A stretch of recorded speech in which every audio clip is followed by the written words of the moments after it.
Je suis né à Melbourne, en Australie, en 1982, et mes parents n'imaginaient absolument pas que je viendrais au monde sans bras ni jambes. Je suis la seule personne sans bras ni jambes que j'ai jamais vue. J'ai cru en Jésus-Christ après avoir lutté pendant 7 ans et demandé à Dieu, pourquoi est-ce que je suis né comme ça? Il m'a répondu très clairement par un texte dans l'évangile de Jean au chapitre 9. Alors j'ai donné ma vie à Jésus à l'âge de 15 ans, après avoir lu ce passage où il croise la route d'un aveugle. Et attendez une seconde, c'est vraiment intéressant. Personne ne savait pourquoi il était né comme ça. Je me suis dit, parfait, c'est tout moi. Donc j'ai lu dans l'évangile de Jean, au chapitre 9 et au verset 3, où Jésus dit que c'est arrivé afin que les œuvres de Dieu soient révélées en lui. Je me suis dit, waouh, Dieu, si tu avais un plan pour l'homme aveugle, tu en as aussi un pour moi. C'était le début de ma relation personnelle avec Jésus. Des groupes de jeunes, des églises ont commencé à me solliciter. Partout, des portes se sont ouvertes pour que je puisse donner mon témoignage. J'ai parlé devant 300 lycéens. Au bout de 3 minutes, la moitié des filles s'étaient mises à pleurer. L'une d'elles, au milieu de la salle, les larmes aux yeux, a levé la main et dit « Je suis vraiment désolée de vous interrompre, mais est-ce que je peux venir pour vous prendre dans mes bras ?» Devant tout le monde, elle s'est avancée et m'a prise dans ses bras. Elle a pleuré sur mon épaule et m'a murmuré à l'oreille. Jamais une personne ne m'a dit qu'elle m'aimait. On ne m'a jamais dit que j'étais merveilleuse comme je suis. Je n'arrivais pas à y croire. Cela a changé ma vie. À cet instant, j'ai compris que Dieu se servait de moi pour lui faire du bien. Ce n'était pas par mes paroles ou par ma force, mais c'était Dieu. Et mon cœur s'est enflammé de passion.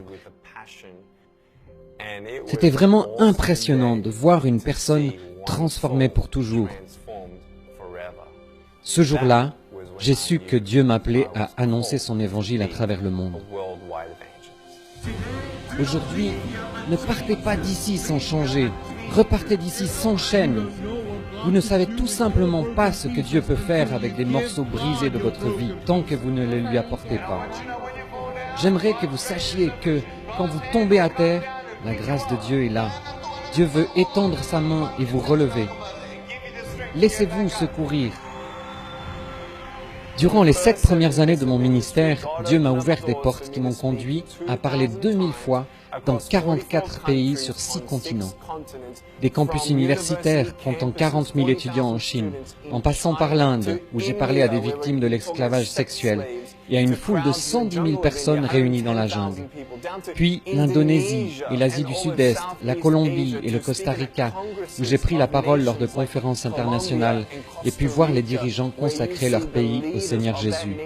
La Corée, où j'ai abordé le thème de la dépression et du suicide devant un public de jeunes, jusqu'en Europe de l'Est et notamment en Serbie, en Slovénie et en Croatie. Et le message d'espérance a pu être aussi annoncé à travers tout le monde arabe. Ça, c'est Dieu. Et nous savons que nous n'en sommes qu'au début. Par la grâce de Dieu, nous avons vu de nos yeux un demi-million de personnes dire oui à Jésus et être mises en contact avec une église locale. Aussi fou que cela puisse paraître, avec notre association Life Without Limbs, nous avons pour but de prêcher à chaque personne de la planète, 7 milliards de personnes. Nous croyons qu'il est possible d'atteindre ce but, car le Saint-Esprit est en train de réunir des personnes souhaitant s'engager et nous soutenir dans notre envoi pour accomplir cette mission.